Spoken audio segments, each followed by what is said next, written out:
What's up, everybody in YouTube land? This is No Level Cap, and today we're coming to you live asking the question, who's going to win at the Game Awards?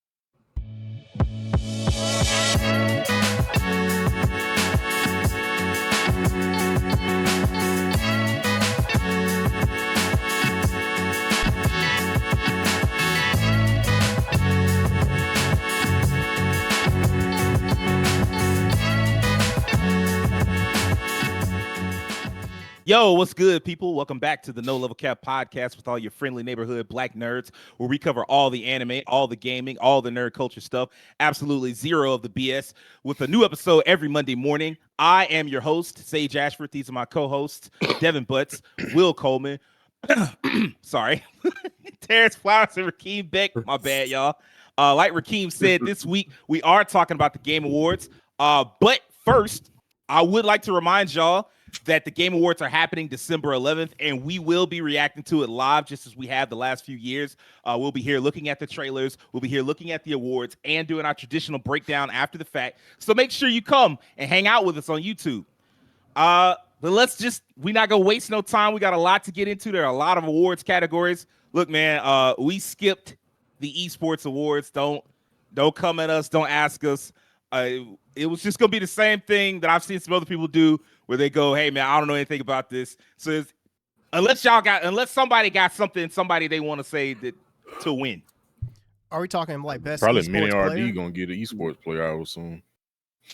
I would be shocked. It'd be Like, nice yeah, if won it before, Kakaru or but, Mina RD won, Kakaru, but Mini RD. you know, I doubt it. Yeah. The CC of the year. It's one of those things But where this is content creator, right? Yeah, it's content creator of the year. Yeah, Content Bro. creator, my bad, y'all. Can I just This say, one, I mean, it might just go to Kai Cenat. Some of the others, I don't know. I know Moist Critical. I know. can Kai. I say something about that What's one? up, Keen? What's good, Keen? I'm acting like Anthony Edwards with LaRavia on the Lakers that one night. I saw the burnt peanut. Who is number 12? And where did he come from? This dude blew up this year. Bro, arc raiders, you can't escape this dude.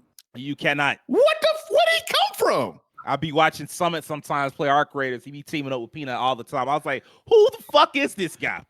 And he got Who the hella fuck people is watching. Peanut? He, Burnt peanut. I mean, man. basically like family You know what I'm friendly saying, Dr. bro? Disrespect. Yeah, yeah, Uh, just weird. goofier, which is a lot. That is wild. He came out of nowhere, bro. That I didn't. Everybody else I kind of know, but that one came out of nowhere. This Athlete? esports game. Because I low key, I was like, man, y'all could kind of keep this, but Is it if y'all Faker got again? something Y'all wanna?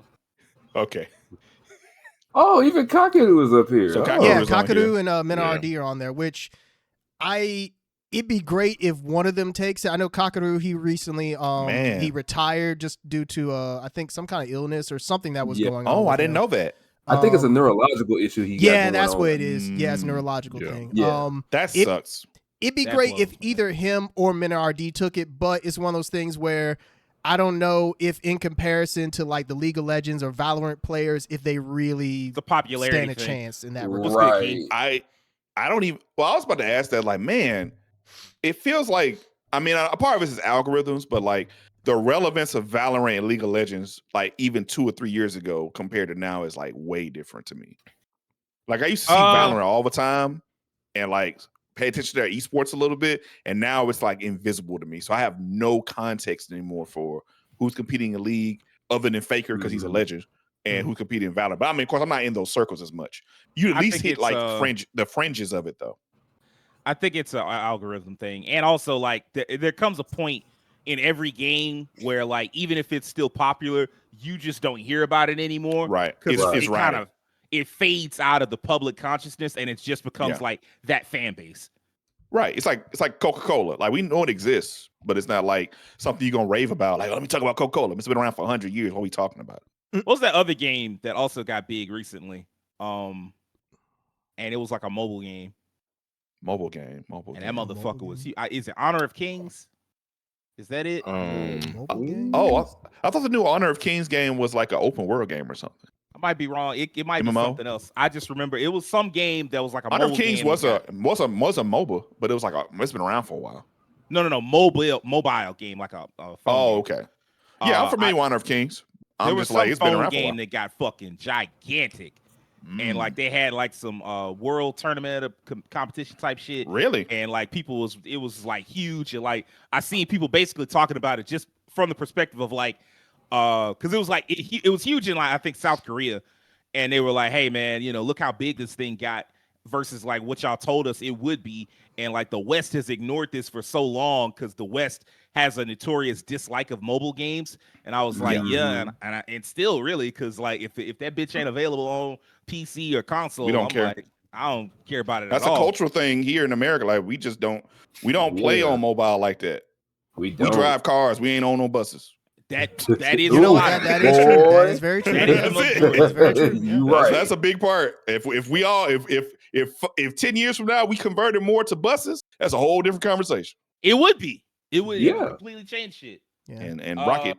I would love to trains. see Mena RD really win that category, but yeah, either him or Kakadu, I would Man. go for either Yeah, one. I'm down with either one. I- of those two. I got it.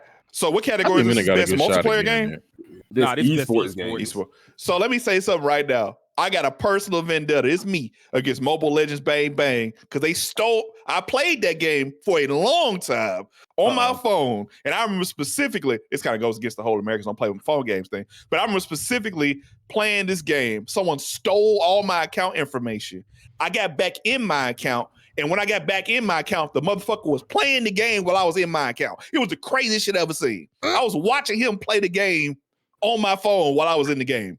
And I was like, bruh, I can't do this. I erased that account, never went back, bro. I was so mad. That's just me. That's just me, though. Well, it can't be Mobile Legends Bang Bang that's gonna win it today. Yeah, it Man, ain't is happening. it kind of bad? Go Is it ahead, kind of bad that all these games are old? Because Mobile Legends is old too. It's not great, It ain't great. It's like, but is this? but I it mean, is. It's not best mobile game. It's best It's esports. esports. game. Esports, yeah. And Well, so I guess more esports so takes like- some time to establish. That's So fair. it could be that. Which Yeah. of these I games think- is really like the strongest out of all of them right now? Man, Relevance? See, I what probably think Valorant and maybe League. Yeah, it's between Valorant and League. I mean, but also Counter-Strike CS2 I would has its imagine ways. is pretty big now. Yeah. It should be pretty big. I remember there being kind of a little bit of like pushback from the CS community about CS2 when it first came out, but I don't know how it is now. I'm.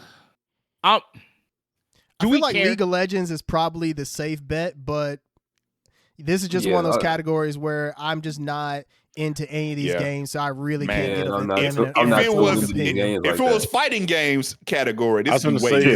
it's kind of crazy because a fighting game probably should be here because you had two fighting game players in the esports athletes, and there's no fighting games in the esports section Yeah, you know. because Street Fighter 6 probably should be up here in my opinion. We could None also of us argue. care enough for that. So Okay. Yeah, This one, I feel like I feel like like Kai. Kai's gonna end up taking that. I do feel like Honestly, Kai's probably the best choice. Kai's here. gonna take that. Despite the fact y'all say Peanut just kind of blew up like all of a sudden, just Yeah. showed up like that. I can see him maybe being like a strong second or third. I don't Shout out know to anything Moiso. about. He Yeah, always shout has out to interesting Charlie. conversations. Yeah, shout out to Charlie. I don't know much about Kadro, and I know Miko is pretty popular too, but Mhm. we know where this is going. So Ooh. all right, look, I'm look, fuck Let's all be this honest. because we all know what's going to win. We and know that's where it's exactly going. What I Sure. wanted to do. we know where it's going. I didn't want to do a what's going to win here. I wanted to do what y'all care about the most for this. So Absolutely. All right then. of these, which one are you the most excited about? I can go Witcher 4, obviously. Witcher 3 was a freaking masterpiece. There was a rocky road with Cyberpunk. And I Mhm. feel like we will see if CD Projekt Red really learned from their mistakes.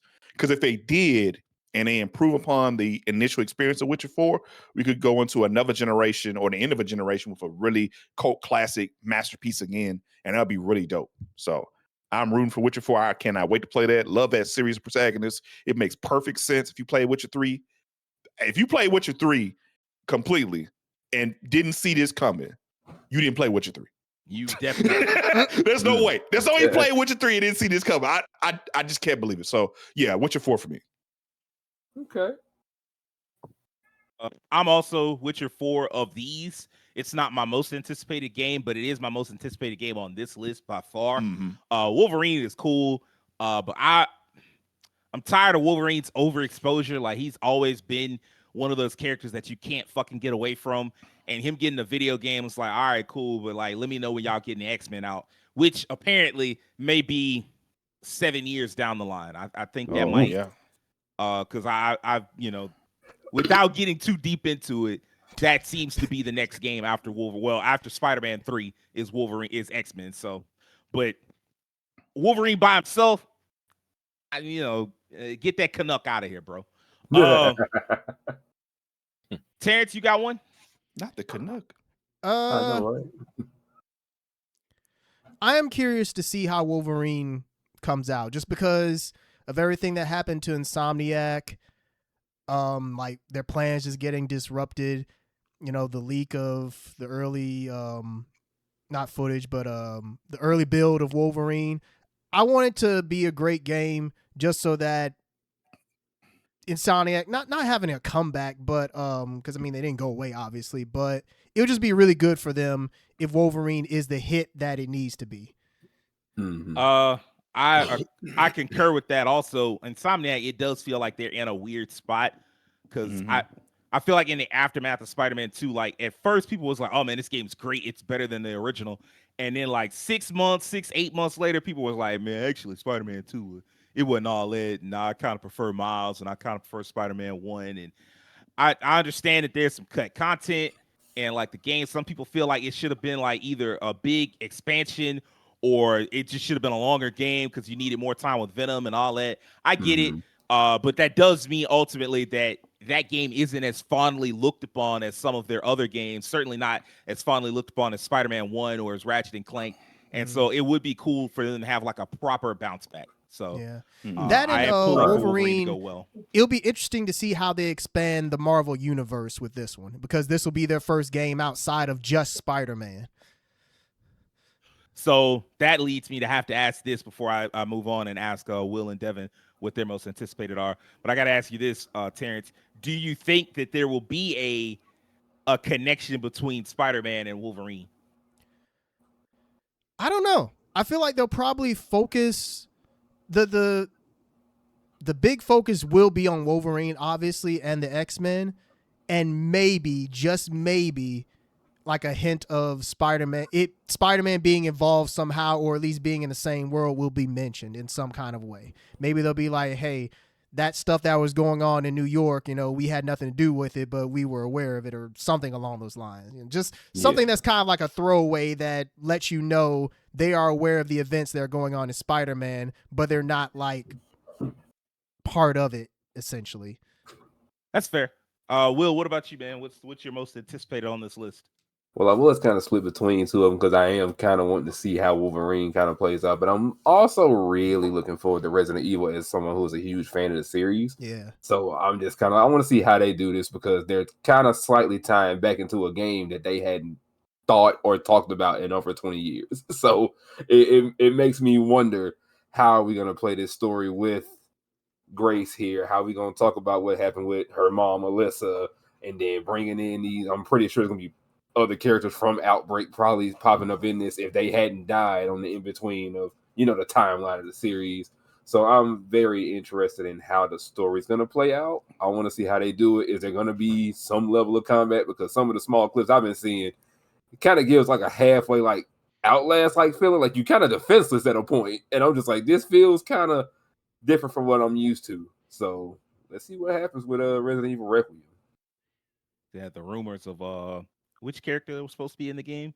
Everybody wanted Leon. Everybody been looking for Leon. Was it Leon that was the rumor, or was it Chris?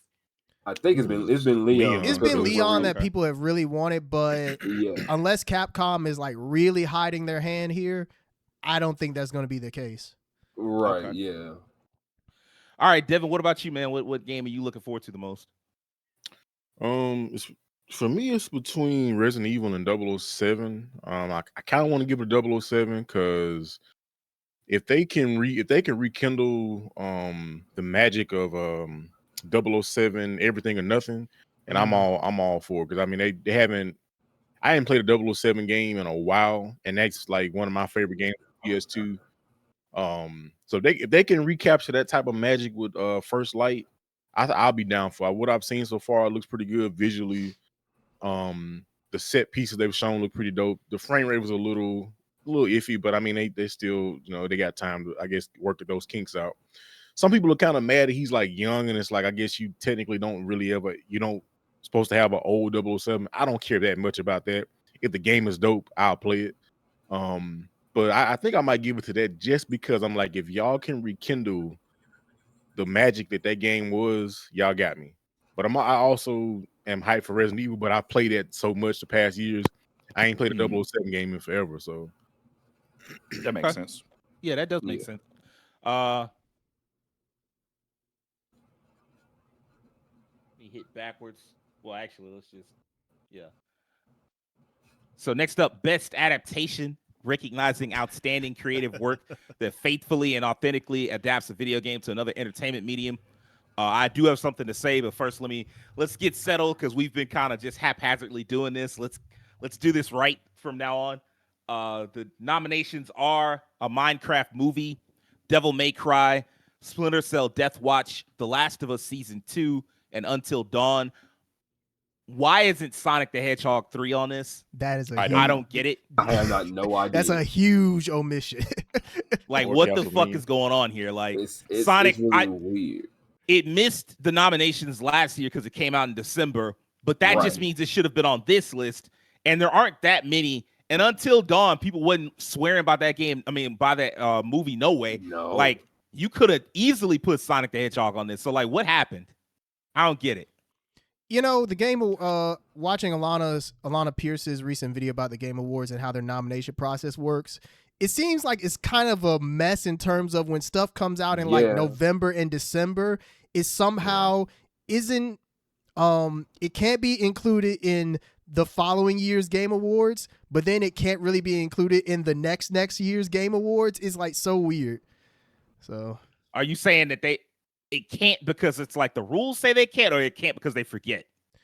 Probably just either. Well, I wouldn't necessarily say they forget, but it's like that weird window where, yes, it came out in like Sonic 3, came out in 2024. And so you would think it would have been, well, it just came out too late for the 2024 Game Awards. Right. And then we have the 2025 Game Awards. You would think it'd be eligible for that, but I don't know. They don't like. I feel like on the Game Awards website, they don't really explain it well enough in terms of like what can be in and what can't. There's just no reason why Sonic 3 shouldn't be on here. There really isn't. I agree. Sonic and Castlevania.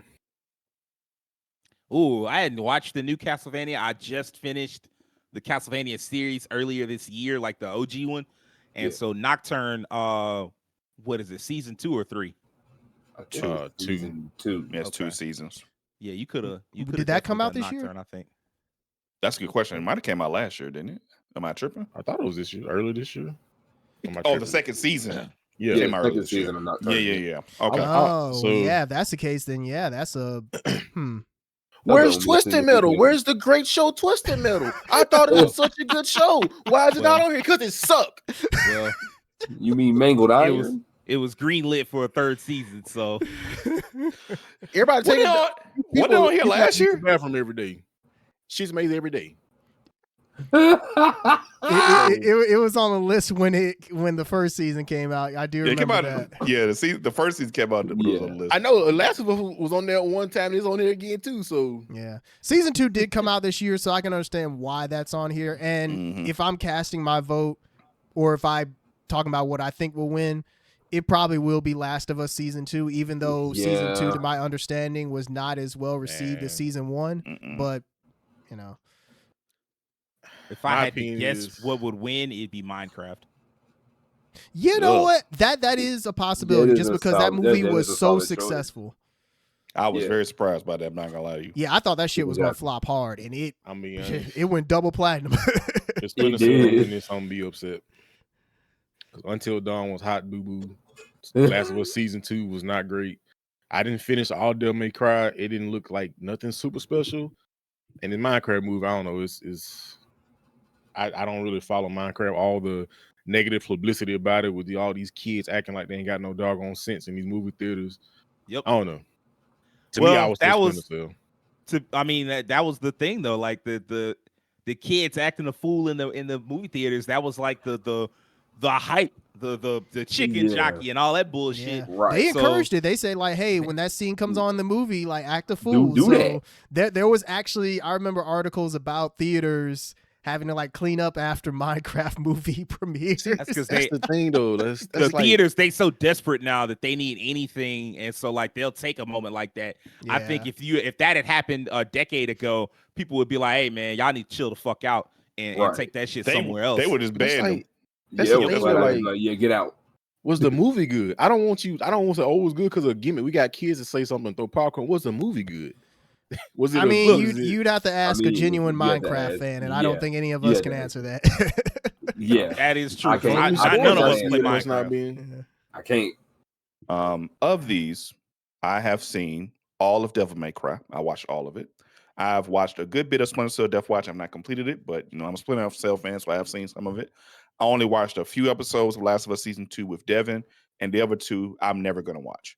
So for me personally, now I've seen all of Devil May Cry. It had a very lopsided. Although I think the reviews are. I don't know if even the reviews are good. The reviews are They're aight, kinda and it got mixed. greenlit for a second They're season. kinda yeah, Yeah, but the reception by like hardcore DMC fans, they were not feeling it. Yeah. Me nope, personally, not at all. I thought it was okay. So for me, the show that had the best contrast and tone that kind of fit the universe and actually felt like it was pretty decent was probably Splinter Cell Death Watch that I watched. Splinter Cell is definitely where I'm gonna throw my vote, even though I hadn't seen none of these. But just like going off of, I'm just predicting what I think should win. Because like I've seen Devil May Cry piss off too many hardcore fans, so I'm like, all right, well, something went wrong there. Last for season 2, that had a similar problem where it wasn't just hardcore fans, it was just people in general were just like, I don't know about this season.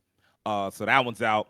Until Dawn, like Devin said, was trash and really shouldn't be here. I heard Until Dawn was just another game in general. So I was like, Until okay. Dawn, I'll tell you, so I watched the movie and it's just something that should not have been Until Dawn. It could have been any other movie, it'd be perfectly fine. But in terms of it being like actually about the property Until Dawn, just doesn't. It's really like they do it. just took bits of it and just did their own thing. Like, oh, we gonna take the map. Like, but this ain't really. What does this have to do? Like, why? This ain't even what the game was. Right, that's what I'm saying. That's what I heard, and I was like, wow, that's crazy. All right, let's get to the one that most people are gonna care the most about. Best multiplayer. Here we For go. outstanding online multiplayer gameplay and design, including co-op and massively multiplayer experiences, irrespective of game genre or platform. The nominations are Arc Raiders, Battlefield 6, Elden Ring Night Reign, Peak, and Split Fiction. All right, so let's be real. From me, I'm gonna say coming from me, seeing what I see currently, what I know for a fact is gonna more than likely get it. Arc Raiders is winning this easy. But Arc Raiders is gonna take that. Yeah. But I know for a fact that Split Fiction definitely got its own, thing going here.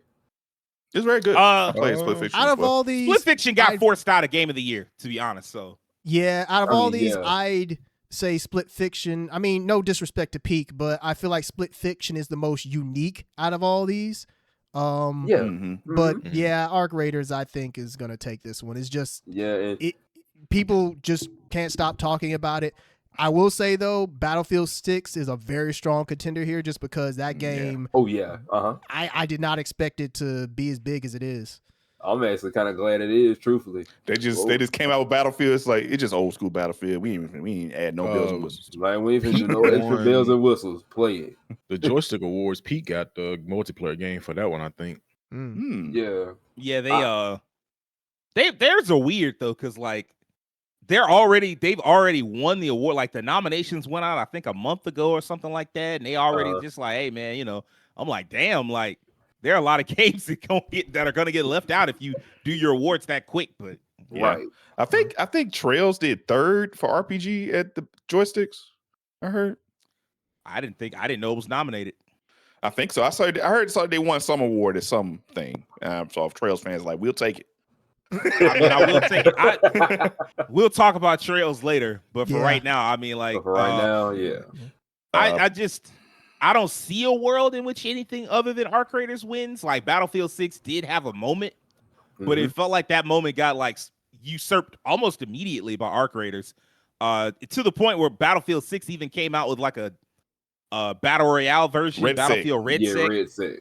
And it went from like people was playing it to like nobody was talking about it. It's like, hey man, I'm on this Arc Raiders, so yeah. Arc Raiders feels like a moment, and it feels like also like this weird social experiment. How players are interacting with the game is really unique. I don't even know if it was intended, but this is like how they interact with the game and like the role play kind of feel it has right now with the cooperation or enemies. That's kind of cool. It's like Helldivers too, where people really get into character with it. So yeah. I do find that part, the social aspect of it, interesting because like proximity chat is in a lot of other extraction games. You have proximity chat in Tarkov. That shit does not make people work together. It do not. Nobody loots together. I guess because the scavs in Tarkov are not particularly dangerous. In Arc Raiders, like the low-level Arc Raider, the low-level threats can do hella damage if you don't know what you're doing. And like the big ones, like they're impossible to take down without help. So like you have solo servers where people will all work together to try to like take down like a queen or something like that. And so I guess that does encourage like more teamwork and cooperation and stuff like that. When I finally get Arc Raiders, am I gonna do any of that? No, because I don't trust y'all. But I do find it. I think it's interesting that they've developed that. So the only thing I think that held this game back from being in Game of the Year talks is that it came out a little too late. I think it needed a little more time as a multiplayer game to see like, okay, well, what's the longevity gonna be?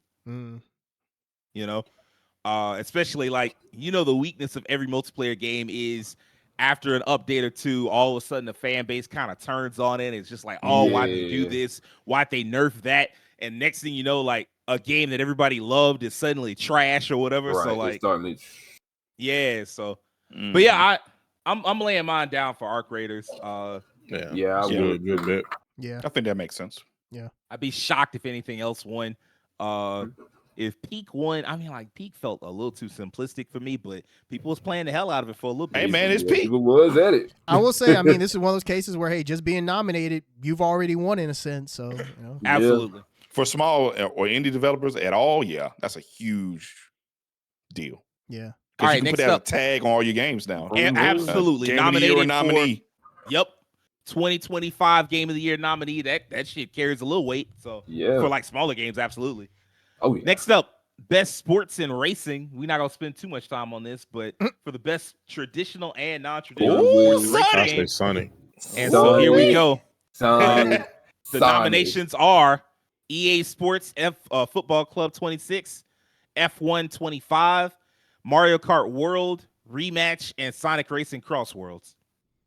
Yeah, I agree. Sonic Racing Cross Worlds. The rematch hype went down over after the summer was over real fast. Yeah, once people played it.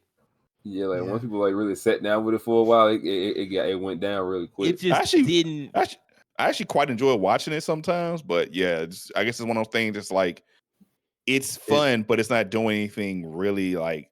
It's not fully featured enough, I think. That's the problem. That could be the case. I played it, and that's why I took it off my fantasy creek. I'm like, when I played the beta, I'm like, this just don't feel like enough. Like it's a cool concept, but something just here is missing. Or like sound issues. It just, I don't know. It was decent, but yeah. Mario Kart, unfortunately, Sonic, shake it up, man. Shout out to Sonic, man. Yeah, man. I will say that Sonic coming out in the same year as Mario Kart and kind of just coming out as the fan favorite, was really surprising. And in that case, I think it'd be very nice if it took home this award. That's Is it on Game Pass? No, I don't think so. I don't think so, bro. Mario Kart World, I mean, like the fact that Sonic Racing Cross Worlds is even mentioned in the same sentence as it is a sign of how bad it is. Like, it's not a bad game, but like the expectations were so much higher for that game, and it's just like, Yeah. Math all that time. Sometimes you hit so much time that like even if you can't meet the expectations if you try. Well, sales wise, it was never gonna hit those expectations because it's one of the best selling. Like Mario Kart 8 Deluxe was one of the best selling video games of all time. So they was already that you wasn't gonna meet that. But it is like for it to have been gone for so long, it's like, man, you would have thought that would have been an easy slam dunk. I forgot to draft it because like as soon as I saw it, I was like, surely this is gonna be a hit. I forgot to draft it. Terrence got it. It got an 87 though, which is still pretty impressive. But everybody was expecting it was gonna be like a 90 tier type game, and it just wasn't that. No, it wasn't. Next up, Sim Strat. Best sim strategy. Best game focused on real-time or turn-based simulation or strategy gameplay, irrespective of platform. The nominations are Final Fantasy Tactics, The Evil East Chronicles, Jurassic World Evolution 3, Sid Meier's Civilization 7, Tempest Rising, The Altars, and 2 Point Museum. I will say shout out The Altars. The Altars was a very interesting concept. The idea of just being trapped on like on a space station and trying to get home, and the only way you can like find a way to get off is like relying on clones of yourself that have lived completely different lives. Brilliant idea. Yeah, brilliant. Sure. Yeah. Like that's with like cool FTL management stuff going on. Yep. Yeah, that developer, cool. like their past games have always done well critically, so it's nice to see that the Altars kind of continue that trend. Now, having said that, what's up? That Steve? I forgot Tempest Rising came out. I remember when this game had like its hype trailers and it was doing this because like it's trying to go back to old school like RTS like StarCraft and stuff like that. And I didn't remember this game coming out. I was gonna say I didn't know what the fuck it was. So I mean I appreciate you for like letting us know that there was some hype behind this. Yeah, I don't even remember this. So I remember Tempest Rising. My vote, and this is probably what's going to win, but my vote is definitely Final Fantasy Tactics. Oh yeah, that'll be a game to win for sure. One of my favorite video games of all time. Congratulations, Will. I figured you'd like it. It's a great game. Fantastic video game. I mean, it was already a great game, so like just bring it back a great game. Amazing, so if anything, do you all think this will encourage Square to finally proceed with it? Oh, like make a sequel or something? Yeah. I mean, they had the Final Fantasy Tactics Advance games in the 2000s. I guess like a full console, you know. Yeah. No, I would hope. No, I would pray. This they don't remake it next. I don't know. I would. I mean, it's just one of those things where people talked about Final Fantasy Tactics for years. Like even gamers that aren't even big tactical gamers would talk about like, hey, that FF Tactics, like top tier. And you would just think that Square would tap into that a little bit more. And I mean, you could argue that Square also has other tactical games in their their repertoire, but none of them have reached the level of tactics. So you would just think that they would do more of it. Than just my opinion. I mean, you saw Max. Max is the king. I just want to press some buttons and see and make cool shit happen and you know, like mental stack and all that. And that man was locked into Final Fantasy Tactics. Yeah, he always talked about tactics. He's talked about tactics for years being one of his favorite games. And 7 and Tactics are the only ones he ever really talks about. It's like, man, it is one of those games that's as good as advertised from like back in the day. And the fact that it's able to be exposed to a new audience, I really do hope that it does work out the way Terrence said it. I would not be mad actually if it works out the way Devin said it, where it gets a full proper remake, because like I wanted that anyway. So, well, I was gonna say a remake, but it's gonna be broken up into 5 parts and take 15 years. Stop that, please. Don't. I don't think they'll ever. I think do that's what just a 7 thing. again. I don't really think that's gonna. work I think that's really just a 7. I think if they remake, unless they remade 6. 6 is the only one that might get the same kind of treatment. I think it would only be split into 2 games. But like every other game, Final Fantasy, if they were to, even if they did a full 3D remake of them, I don't think they'd ever go to that extent again. But yeah, I'm going for Final Fantasy Tactics. I think everybody else here thinks that's what's gonna win. Oh yeah. Shout out to Tactics. Shout out to Tactics. Legendary game. A lot of people's gateway strategy game too. Absolutely. I think that was my first one. Because I just like the art style, and I wound up I saw it in like I think EGM Squared like had a guide for it, and I saw it in there, and I was like, wow, this art is incredible, and bought it, and I was like locked in, and that opened the gateway to me playing like Fire Emblem and like all types of other tactics games, and I think that's the way it works for a lot of people. Yep. Oh yeah, Shining Force is my game. Tactics ogre, you know. Next Vanguard up, Tactics. Best Family. For the best game appropriate for family play, irrespective of genre or platform, the nominations are Donkey Kong Bonanza, Lego Party, Lego Voyagers, Mario Kart World, Sonic Racing Cross Worlds, and Split Fiction. This was a bit more up in the air. I'm not really sure what could take this. Like, Bonanza. part of me wants to say this is the category that Donkey Kong Bonanza Bonanza feels will like probably take it. Right, I was just thinking Bonanza. You could do Maybe Split even Fiction Lego here because Party. I mean there's an element of that with family. Yeah. I could see Split Fiction winning, but really I think it's Bonanza. It's a toss-up kind of between Bonanza and Split Fiction, but really I think it's 60-40. Typically what happens is if you're nominated for Game of the Year and you can't win that, whatever category you are in, you win. You sweep it. Yeah. Yeah, So, you usually take that. So that's why I'm going with Bonanza personally. But everybody else, where do y'all stand on this one? I mean, I'm right there with Bonanza, but I can't sit up here and look at like the Lego games and be like they don't get a shot either. So I mean, I actually at played least Split getting that Fiction, nomination is and cool. it's pretty good. So I might actually go with Split Fiction on mine. Okay. I could see Donkey Kong Bonanza taking this just because of Sage's logic, like in that regard. But I will say that it would be nice if Split Fiction won something. So I think it winning this would be cool. So I'm kind of torn between the two. I agree with that. Split Fiction win, homeboy gonna rush the stage. Ultimately. What you gonna say, Devin? I do think Donkey Kong. I mean, Donkey Kong it's the highest rated game of these, I think, outside of Split Fiction. Yeah, like Split Fiction is like right on its heels. Yeah, so it probably will win this. My top three would be this, Split Fiction, and for me, Sonic. Because kids love Sonic. Kids love Mario, but I think like kids they also love Kids Sonic. really mess with Sonic for real. Sonic is more accessible just because you can play it on multiple consoles. Yeah, and PC. So, yeah. To add to your point, I was talking with my cousin. I hadn't talked to him in years, just a few months ago. And while we were on the phone, both his sons were playing Sonic Racing. You see what I'm saying? It's like kids love Sonic. Kids love Sonic, bro. Sonic shoes, Sonic backpacks, Sonic T-shirts. They be on it. And then the My little films have brother, like been diehard giving him Sonic a lot fan. of the films have been giving him much more steam. So like newer generation children even know about him more now. Like my nephew talks about Sonic. So but I think if you're just looking at like the totality, like Sage said, it's Donkey Kong is also nominated for Game of the Year, so it probably will win this category. But I think this overall is a pretty solid category. Like if any one of these ones, I wouldn't be mad. I wouldn't feel like, oh, that's Yeah, like I wouldn't feel like I wouldn't feel too bad about any one of them kind of winning. Yeah, this category feels filled out. Other ones maybe not so much.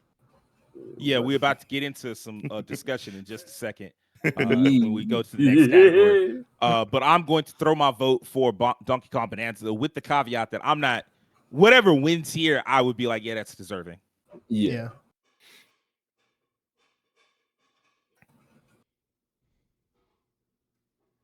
Next up, here we go. Best fighting game. For the best game designed primarily around head-to-head combat, the nominations are 2XKO, Capcom Fighting Collection 2, Fatal Fury City of the Wolves, Mortal Kombat Legacy Collection, Virtua Fighter 5 Revo World Stage. It's funny how man, they it was keep doing pointed y'all out dirty. that 3 of these games are just re-releases. Right, 3 of them are just re-releases. Well, unfortunately, fighting games are going to have strong years and weak years. It's just how the genre works. Yeah, I mean, I That's definitely know that for sure. I kind of watching Max's video. I kind of agreed with him when he was like, really, when you really apply some logic to it, the only one that can win or should win is Fatal Fury. Yeah, that's 2XKO is not even out properly. Right. Yeah. The other 3 games are just collections. And so it's just like it's really just one game by process of elimination. It's Fatal Fury. Because 2XKO is under that multiverses kind of umbrella where it's kind of hot now, but who knows? Maybe a year from now. Like, I don't know. I'm a person to say I think multiverse in this game is far apart. I think multiverse was just hype. Me personally, $100,000, and everybody's like, "Oh my gosh!" I don't know. I don't think personally from playing it and seeing how people are receptive to it, we've already got rivalries between two of the best fight game players ever. I don't even think that was a thing in multiverses. I think 2SKO is gonna have some staying power. That's just me personally. No, I think I do think it will stay like No, I think over it'll like have some. multiverses. But I for get what sure. you're saying though. Yeah. I mean, because But if we Riot's go gonna by put that- money behind it for sure. If we go by that logic though, Fortnite has been on here for forever, and it's been in early. It was in early access for like 30 decades, and it's so. Yeah, I mean that's true. It I don't know when Also- Fortnite went into like It also, full. but it also changed the goddamn world. So I guess you couldn't deny it. Well, it's that. Yeah. I'll But say yeah, I that mean, like, next funny. year, I feel like this category will be much more Hey, fleshed out. in Yeah, terms let's of like I the- told Devin, I said next year it'll be hype because it'll have Invincible versus, it'll have Right. Marvel Tokon, it'll Marvel have Tokon. what am I missing? There's a Avatar. third one. potentially Avatar. Virtual Virtua Fighter 6, Fighter? depending on Yeah. if they release it. Maybe, VF6 yeah. is Maybe. coming. It looks pretty early. They haven't even showed new footage, really new footage yet. You know what's funny? My most played game on this list is Capcom Fighting Collection 2. I played the dog shit out of it. Hey man, that Plasma Blade and that Power Stone, man, they still work. I get Max's logic. Like They still work, man. it's I a don't know. live service game, so I get it. But I mean, Right. on the 2SKO, really to me is the one that should win this by far. Mm. 2X Scale Fury is the is a one that solid will game. win this, but it's missing too much. Like I think that was Max's logic, where he was like, it's not fully formed as a game yet. Right. And so it's like, hey man, like I can't be giving because like you could fuck it up down the finish line. You know what else wasn't fully formed as a game? Fatal Fury Sea of the Wolves. That game was for all the marketing, all this hubbalaboo and all that hullaboo and all that stuff around this game. This game was not. It's an okay game, but there was too many things wrong with this game. You put all the money in the world behind Cristiano Ronaldo. Nobody hardly plays him. They played Salvatore. DJs. Yeah. Good Like, night. more fun. This game still has some of the worst looking backgrounds, like just terrible looking backgrounds. There was a stage that didn't even work when the beta came out. The menu still looked trash. I don't know. It's an okay fighting game, but Well, the one thing I'm not gonna let you slide on when the beta came out, like, did it work when the game was out? it The rest of those critiques are fine. It still but, had like, a lot of issues though that people were talking about with the beta though. That's the problem. that would be an issue. But I mean, like, that's what happens when you put out a quote unquote beta and it's like 2 weeks or a month or something away from like the actual release of the game. Like a beta should come out 8 months, six to 8 months minimum before the game comes out. So you have time to actually fix the problems. Otherwise, I it's give them just props for giving us a server slam. full round of DLC characters for free. I give them props for that. They Yeah. gave us, we got Chun-Li, Ken, we got like 5-6 characters for free. I give them props for that because you don't see that really at all. You don't see that at all now. Yeah. So I do give them props for that. And I do think the game looks good as far as the character models, but And the game didn't really catch on like that much either. Nah, not at all. unfortunately. yeah. Yeah. Well, that was a it big did. ask anyway. King of Fighters is much more popular than Fatal Fury, Oh, and yeah. that don't really catch on. Yeah. So, like, the fact that the idea of it being like a big, like, it would have needed way more marketing than it had, and it would have had to do marketing that wasn't connected to Cristiano Ronaldo. So, Yeah. Overall, I think I got- 2SKO is probably ahead. going to be the winner here. yeah. I will say this one, since we're not gonna mention those other two collections because MK collection was weird in its release Extremely cadence, weird. the online, some of the games that weren't featured. As Devin is already going in on that. If you want to go in again, he can go in again. For anybody who doesn't know, I didn't he's say a Resident what Fight game guy, so he gonna get into the nitty gritty. What I thought Me, about this. Virtua Fighter specifically, I'm tired of looking at 5. Let's I agree. move on. I can agree with that to an extent. I'm tired. Y'all done added online new modes. Like, it's been almost 20 years. It is what It's time to let it go. Come on, 6. It's They okay. remade- I They will remade say, 5 a year, like what, back in I'm 2020? tired. yeah. And I know then everybody this else year. ain't tired. They have a What is huge this? Japanese audience, Yeah. but I'm Yeah. tired. What I is will this? say, Like- to be fair, I do think that it was a good idea, Sega bringing back Virtua Fighter 5 to build interest in the franchise again, and That was that 5 way years 6 doesn't just like come out and there's like no kind of like anticipation Yeah, for it. But I do and it get what just you're falls saying. flat. Like, Yeah. 5 And has this been is a around for Yeah, almost 2 decades, so it's like, yeah. And the one you talking about, say, from a couple years ago, this is a whole new one because they brought this PC. Yeah, Yeah. that's what I was asking. I was like, Yeah. because they remade it in Dragon Engine back in 2020, I believe, Mhm. or 2020 or 2021. They remade Yeah. it. And And added then better this than is- code. something else. Like what did they add for this one? This A one new is game rebalanced. mode. A new game mode, Rebalancing. rebalance, and a functioning net tool. Yeah. I think. Is it also crossplay as well, right? I Yes, would believe I so, believe yeah. so. Yeah. Yeah. Mm-hmm. That's cool, but I agree with Keem. Like, make a new game. If anything, tired this of is the looking at that. testing ground for 6. So they're Right, making yeah. sure everything So works that's in what this this is. game before proceeding to add all the other stuff into 6. So Yeah, it's probably. I think y'all right. 2XK probably gonna win this. I mean, it can't be no yeah. But I I mean, think you you're right. still cast your vote for Fatal Fury. Yeah. I think y'all are right. 2XKO is the one that's going to win because it's the one that most people know about. all right, this is probably gonna be like a 15-minute long discussion. So let's get into it. Let's hop on in, y'all. It might not. This seemed pretty cut and dry to me. It is cut and dry, but Yeah. just go ahead and open it up, bro. Best RPG And it's right in front. It's in front of the one that's probably gonna get this category. for the best game designed with rich player character customization and progression. That's not a good definition because there's a lot of games like that, That's a lot of games Yeah. do that. including massively multiplayer experiences. So they just threw in. That's how they got Monster Hunter in there. Yeah, that's why they got. I mean, Well, Cause Monster I'm Hunter's in this always been category. classified as an RPG, right? Avowed. The nominations are I guess. I don't know. I'm not Give me a a hunter second. guy. It's kind of created its own subgenre too. the Go ahead. nominations I'll- are Avowed, Claire Obscure Expedition 33, Kingdom Come Deliverance 2, Monster Hunter Wilds, and The Outer Worlds 2. So first off, I think you can do up to 6 nominations. Yeah. Definitely Yeah. can. They could Why have. is it just 5? There were plenty Facts. of RPGs that qualified to be. There on were this plenty list. that could have been. I don't understand why some Secondly- categories get 5 and why others don't get, and why others get 6. It is weird. You know, I can understand if you a category where it's like not a lot of games, like sports and racing, Like that should fighting. be separate in the first place. Yeah. Right. So it makes sense that there's only 5 of that. There were more than 5 RPGs that came out this year exactly. that could have been in best RPG. Way more. Way. more. Secondly, why the fuck is Avowed here? I like Avowed. It is I in no played it. way a best RPG quality game. I'm is sorry. not. It's a solid 8 out of 10, but like anytime you have a game where the whole point of the genre is like, hey man, great world building and characters, and they did great on the world building, the characters are fucking cardboard cutouts. They fucking suck. Like, there's no purpose to those characters. That's why I put that game down. I was like, man, this combat's great. Me and Keith talked about the combat of that game a bunch of times. Combat's like, the different- phenomenal. And we both had 2 completely different builds, and we were both like, man, this combat is incredible. And the exploration was cool, and all that shit was cool, but them characters was just fucking nothing. It was just like, I would have rather just been playing by myself than having those useless fucking characters. So why is this game on the list?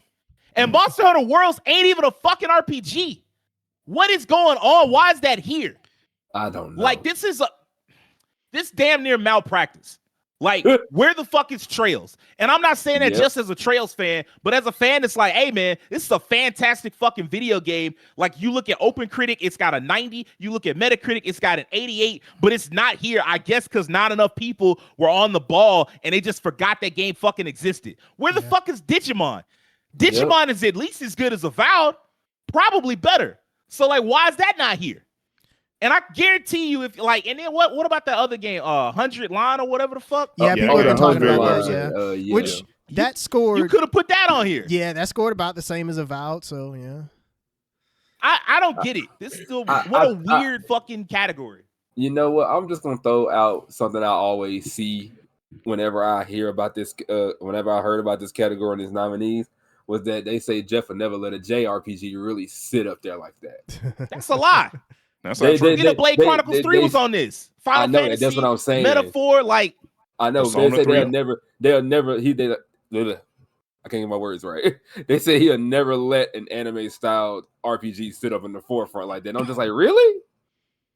that's just niggas making shit up, like, in the same know. way that I like know. people are I'm like, just like, oh, huh. you know, a certain type of game wins Game of the Year every year. That's a fucking lie. Right, that's Nah. that thing there too. They be like, It's oh, just you know, like that. the Sony Sad Dad game. It's like Game of the Year bait. And I'm like, bitch, Astrobot won Sony last year. Sad Like, what are you Dad. talking about? Yeah. Baldur's Gate 3, an isometric game, that won the year before that. Yeah, that's So, an like, isometric game. they just do whatever. Like, whatever's the best game tends to win. So Right. yeah, I mean, like, I don't have a problem with Claire Obscure being here because that is Right. Game of the Year candidate and probably is going to win Game of the Year. Mhm. Yeah. Kingdom Come Deliverance. I have my issues with that, but like I do think it deserves to be here. Even the Outer Outer Worlds. Worlds 2, which is far better received and has like in the hour and a half I put into that game, it's already got better characters than Avowed does, and the world design and everything else. You could tell it's built quite well on the original Outer Worlds, so like it's already a better game. Right. So I don't have a problem with that being here. But those other two candidates, it just disgusts me, and It I'm feels just weird. annoyed. Like, yeah, it definitely feels weird. Hell, I would have liked Keep Driving on this bitch better. That's kind of an RPG. When did Outer Mm. Worlds come out? It came out in October. Came out October. October. October. Trails Like- and like- Digimon came out well before that, right? Yeah, they were Way both before. September. Yeah, well, way not both before that. September. Digimon's Well, not October way, but- and Trails was September. Why is Xenoblade X not here? That's a good question. Another game that got hella high scores. I think that's like an 88, 89, somewhere up in there. 87 on OpenCritic. Another case of where folks say Jeff don't like these games. Let me I'm just ask like, you all right, this. bruh. Actually, last year was pretty JRPG heavy, so I don't know. Yeah. But we'll see. Let me ask you all this, just to like What's play up? devil's advocate in like a very loose way. Okay. Is this also a problem of there just being so many games that came out this year that it just feels like folks just did not have time to like maybe play some of the games that should be on these particular lists? That's fair. I say It is a side effect of not having Yeah. enough budget Yeah. to market, like not having enough marketing budget. It is a side effect of that. Because like I did not know until last night. Was it last night or the night before? I found out that IGN did not do a review for Trails. Mm. Yeah, Which you had means it showed is that, very- and I was like, wow. It's very possible that no one at that outlet played Trails in the Sky. Because there was a So- lot of stuff that came out in September. Sage, you just act. What I've been sitting here analyzing is Sage just touched on it. Maybe the people that's on this panel they don't play them type of games. Because if you look at these RPGs, these are the very like front runner general RPGs, the Western RPGs, all Avowed and Outer Worlds. So I just don't think them people play. Because I watched that video too, Terrence, with Lana. She was talking about like the process. I'm like, they probably just didn't play these. Because I think I had this conversation. I think Sage, Mhm. maybe King. The Claire Obscure, it's a RPG. But if But you it's a look love at letter it has to the look of a Western style game. It don't look Yeah. like the traditional Trails, Yeah. the stuff that we all like. Yeah. So I think just that in itself, kind of people were drawn to it more, even though it is a turn-based RPG. Like, oh, it's like what King called Final Fantasy 8, Dawson's Creek. Expedition 33 is Final Fantasy Dawson's Creek. Yeah. it's pretty similar. Yeah. So I think they just don't play them type of games. Because I'm gonna be honest, in my opinion, Val definitely shouldn't be here. Monster Hunter, that's another thing in its own in itself. Because now I've talked to Sage about this. What is up with this categorization? Like, I don't think Monster Hunter is enough of an RPG. I get it, it's a role playing, you customize your character, but if that's the case, because Uh-oh. I I think could have been on this list, Oh, you think- customizing them. You know, what's up? Jeff say you making too much sense, bro. Yeah, I'm yeah, just yeah, saying. yeah. You It went cut out you- for a it little cut bit, you that's off all. on the He went intro. away on you, bro. You froze for a second. My bad. Well, like I was just saying, Kazan could be on this list. But if that's the case, because Kazan's more Yeah. of an RPG than Monster Hunter is, in my opinion. It's one of those Stats things and all where this stuff. the definition of RPG has become so fluid because so many RPG elements are now in other genres. Yeah. I mean, Yeah. hell, Yeah. GTA Right. in some regards can be considered an RPG. Yeah, that's true. Absolutely. Yeah, you that's could true. argue the RPG got co-opted almost as bad as hip hop did. Mm. Man. Man. Yeah, In those- some ways, yeah. Well, you know, they are calling Claire Obscure the Great White Hope. Oh, Mm. no. I, That's I- like I I was said. going to touch Someone on calling that it- just a little bit. Colonizer 33. People, So yeah, somebody calling it Colonizer 33. If I did, go ahead, Terrence. Go ahead. I was going to say there has been a little bit of pushback on Expedition 33 as of late, just because it is so beloved that you have people kind of like, this game's over. You're having the people coming in there being like, oh, this game is overhyped. The ones that I remember earlier on when the game came out, there was conversations about games like Xenoblade and how it's just as good as Expedition 33, but people won't pay attention to stuff like Xenoblade because of the anime aesthetic, which Yep. is weird because anime is mainstream, so you would think people wouldn't hate on it as much. But when it comes to They hate on it 'cause JRPGs, it's they mainstream. still Exactly. Yeah, Well, are kind it of is. That's weird about sad. it. it's a weird thing because there are Mm-hmm. people that will watch anime but won't play anime-looking video games. Yeah, that's that's such a fair. weird thing to Yeah, me. Like that you is like weird like as the hell. aesthetic of animation, like animation, but you don't like it in your games. There are, and I that don't was know. why I did. And that's why I came up with the idea to do it a few months ago or a few weeks ago. The JRPG popularity tier list. That was the genesis of that. Like there are certain JRPGs that have broken that anime barrier. The Atlas games, Persona and them, Mhm. Final Fantasy, and that really is it in America. Like that, those are the ones that people Yep. will play.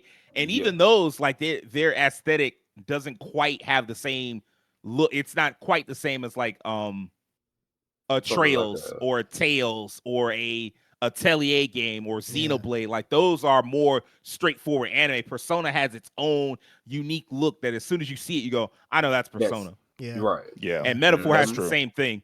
And Final Fantasy, it's kind of anime, but not really. Like it's Well, always been more realistic. right.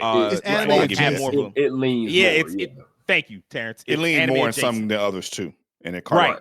went over. So when you combine that and then like Claire Obscure, the pushback, I've seen it. I've seen a lot of it. I don't think it's going to affect the voting at all. It won't. No. Nope. I do understand where a lot of JRPG fans are coming from, even though it does seem like it's a great game. I'm gonna probably play it later today. I'm gonna start it later today just so I can get a sense of it and hopefully get far enough into it where I feel like invested in it by the time we get to the Game Awards. But I understand why some JRPG fans are like, hey man, get this game the fuck out of here. Because like Expedition 33 fans, it's not enough for them to say the game is good. They got to be like, this is the greatest game ever. This genre defining. The genre was dead before this game came along. Thank you. You beat me to the punch on finally, that. it's they brought this beloved idea back and made it popular again. It's like, hey man, yes, Persona came out, Metaphor came out, Yakuza Like a Dragon came out, Trails came out. Trails not as big, not nearly as big, but still, like there have been tons of great JRPGs to come out. Like and they've all been turn-based. Like Expedition 33 is another great game, but that's it. Yeah. Just let it be a great game, and then we move on. Like it ain't got to be like the it revived the genre. Like cut that out. That's what I'm saying. I brought this up myself. Is that like if it wasn't for the developer, be like so sour to this game. The developers, every chance they get, man, I love every JRPG ever made. I played them all. I played Jakku. I played Lost Odyssey, man. Breaking Final Fantasy, man. I was a big fan, huge, love this genre. Fans like, man, thank God we delivered ourselves from them old trash Japanese games. Like y'all aren't listening to these people at all. It's the So- case saying, of they the not fan listening. base will sometimes ruin something more than like the creators of it. Because Expedition 30, there are people out here that's like, man, you know, what other game was doing time button presses before Expedition 33? I said The Legend of Dragoon. Shadow Hearts. So Mario RPG. The Legend of Dragoon made it made you famous. press button. Mario and and get your Luigi, combo like out. so. King just brought up another point. I talked about this too. I think there's a lot of new RPG players that have played That's what Expedition 33. That- And I that's like I what said, I it is. just mentioned I do think part of it is because it doesn't necessarily look like the animated traditional ones, although it's still very RPGs. I play this game, I'm into it. I get it. And this from a diehard RPG fan. I'm 34 years old. I played RPGs for almost all of my life. This game, what King just mentioned, how they mentioned like they love these games. When I watched the interview and I played it, I felt it immediately. And that's a difference between somebody that barely plays RPGs. This game has elements of Final Fantasy 9, 8, 10, Legend of Doom, Shadow Hearts. And I feel all of it in one. I'm like, this is so dope for me because I'm like, man, this is literally an amalgamation of so many good RPGs that some people just never even cared about. Yeah, it's a love letter. I'm gonna say, to make it short, it's a love letter to JRPGs, and the developers themselves have made that clear. It's just the fans, like y'all said, have got a hold of this game. Never played a JRPG like that in their lives, or played a turn-based RPG like that. They've gripped a hold of this one and been like, yeah, this is like the greatest thing ever. It's brought the genre back. And now that's why we get these pictures of like, oh, Persona 5 came out, literally nothing. Expedition 33. Yep. That's what we get now because people don't believe. Final Fantasy 7 it's like a timeline, and it's like Final Yep. Fantasy 7, literally nothing. Persona Yep. 5, Persona 5, literally literally nothing. nothing. Expedition 33, it's like, man, that's not how this works. And Like, right there are after not Final how Fantasy that 7, works. right after Final Fantasy 7 was like the golden age of JRPGs on PS1. that whole It time, was. It was PS1 and PS2 had PS2. plenty of great. PS2 It was had ridiculous that on amount of lock. games. But that's how people tell on themselves. If you would have Yeah. saying that this game brought in, bro, time, but There's so- Sea of so Stars just many. literally, and y'all know I'm the biggest Sea of Stars stand there is. It just you came said- out one you of the said greatest on business about RPGs your in the game. past decade, but y'all didn't play that because it looked like whatever. It ain't Well, Dawson's Creek 33. I mean, that game Right? actually showed up on the Game Awards. That game I did know show it the did. Game It Awards. was. Yeah, but I'm But just Devin, saying, Devin, what it I'm looked like saying Devin, it looked like a cool math game. that also tell on you because if you cool math games do not look like Silk Song or Sea of Stars, so they're also telling that you don't know what you're talking about. Bad. Exactly. People that don't know what they're talking about. Man. Yeah, Expedition 33 or Kingdom Come Deliverance could win this too. They did very well too, but I mean, Yeah, it I could got be- Expedition it could 33. be either one of them two. There's But we a know it's gonna be Expedition 33 is a 99%, 99.9% the one that's going to win this category. And I actually don't. I don't Yeah. have a problem with that. Like, I knew it was gonna win. I knew it was gonna be Game of the Year after like people wouldn't shut up about it a month later. I said, yeah, this gonna be Game of the Year.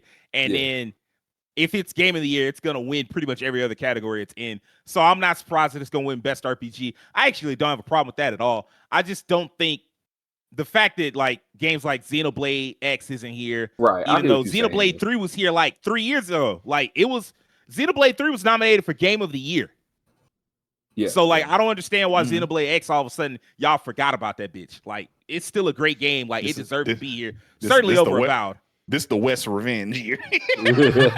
Fuck out of here. They're like- And it, they're like, Return of the P3 West.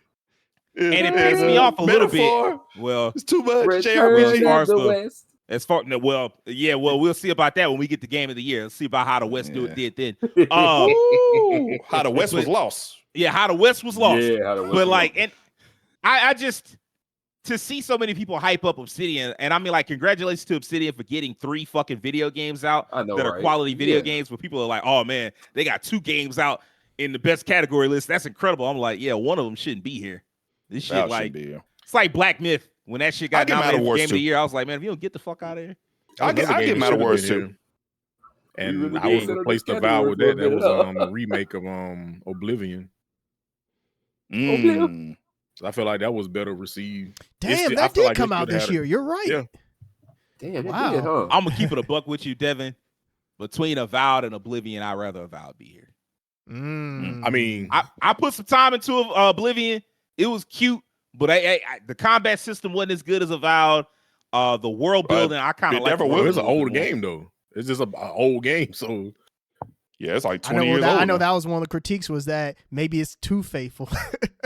Yeah. There was the Some jokes people about wanted they it. kept, Some- they some kept of- the same some Oblivion glitches from fans 20 like, years ago. hey, that's why that was for the fans of Oblivion. They Yeah. like that particular style of Elder Scrolls game. Yeah. So that's for them. All right, we had to spend a little time on that one. We are all RPG fans here, so that Yeah. had to happen. Hey. But let's get a little I got faster on stacks these of next them. few. Love my So, RPGs. Best action adventure. For the best action adventure game combining combat with traversal and puzzle solving. Ooh. The nominations are Death Stranding 2, Yeah. On the Beach, Ghost of Yotei, Hollow Knight, Silk Song, Indiana Jones and the Great Circle, and Split Fiction. That's I hard.